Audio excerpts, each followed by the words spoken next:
What is up, guys? Dirk here. Happy Monday. If you haven't subscribed to the channel yet, go ahead, hit that subscribe button down below, smash the like button so that this can get out to more people. So today, quick update. Just want to update you on the weekly chart with a massive green weekly candle that has just closed. Okay, Bitcoin is still trading at $30,300, and you can see this is magnificent what we had here. Look at the size of this green candle. Very, very similar to what we had here and here, right? So, very clear bullish trend. Since here we're making higher highs, higher lows, higher high, and now we've made a higher low, which you can very clearly see. This actually ended up being the previous higher ended up as support. We got this kind of wedge over here that formed over a period of many weeks, and then we got the breakout last week, and we got this weekly close. This simply is just bullish. Okay, you see a candle like this after multiple weeks of consolidation like this, and what you can also see here, the 200-week moving average in red, you can see it acted as support here in the 2018 bear market, in the 2020 crash over here, and basically most of the price action for many years has been above it, with the exception here of 2022, our bear market.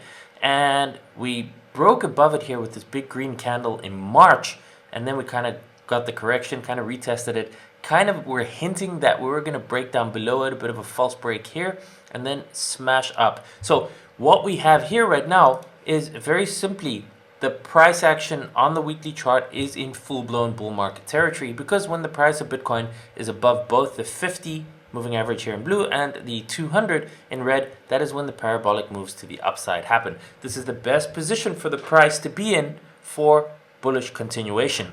And a simple rule of thumb also, I do like the 3-day 50 moving average, but on the weekly chart, also very good to keep an eye on both the 50 and the 200, like I do over here.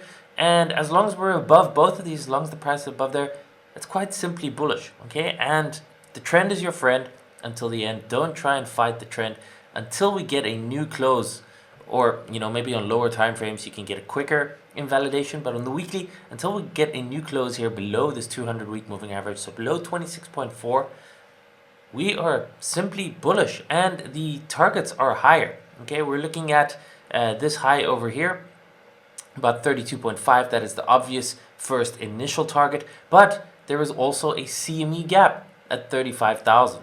So switching over to the CME, so this is the futures of Bitcoin, and why it creates these gaps is because unlike regular spot Bitcoin prices that trade 24/7, 365, the futures exchange actually closes on the weekend, right? It also closes, it doesn't trade 24/7. So it creates these kind of gaps, and for whatever reason, these gaps tend to fill. So what you can see over here, you can see there was a gap here that ended up filling. You can see that there was a gap over here that ended up filling. The next gap over here is at around about 35,000, a little bit higher than 35,000. And since we got such a bullish move over here, and basically a bounce off the 200 moving average over here, I would guess this is probably our next likely target, around 35. And if we can break through there, the next target becomes this high over here, which also has confluence over here with the Fibonacci golden pocket, as you can see over here, the 0.618%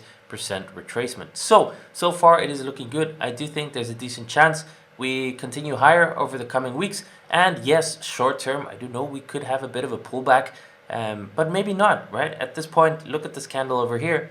Once it moved, it didn't really give an immediate pullback. The same thing over here. Once it moved, it didn't really give an immediate pullback because we had a massive move. A lot of people who were short got liquidated. There were people sitting on the sidelines who didn't end up buying at 25,000 when they could have, and now it's at 30, and they're all looking for a drop back to 27, 26, 25 to be able to buy after it's moved. So in a bullish trending market, when the trend is strong enough, usually it doesn't give those very deep retraces and the ability for people who missed the move to be able to get in at lower prices. And then if it continues going, it just results in people having to FOMO higher at 32, 35, 40, etc. Right? So I think this is bullish, long till wrong.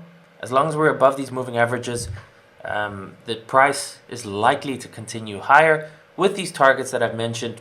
Probably 32.5, easy target, 35, the CME gap, and then probably 48,000. We might be able to see that this year if this bullish trend continues. So let's take it a week at a time. Let's take it a day at a time. I will continue to update you, so make sure to subscribe to the channel below. Smash the like button if you haven't done so yet. And if you want to learn from me more about my technical analysis, how I trade, how I see the markets, come and join my VIP membership. It is literally the equivalent of a price of a daily Starbucks coffee for like a year, okay? It's very, very affordable, and you know, one single trade idea or one single tip that I share very, very regularly could pay for the entire membership, as you can see over here from some of our members. So if you want to join VIP, the link is in the description down below. There's a 60-day money-back guarantee, so come and try it. See if it's for you. Come and join the Discord, and if you like what you see, you're welcome to say. If you're not happy, you can get a full refund, no problem. So thanks for watching. Smash the like button. I will see you in the next video.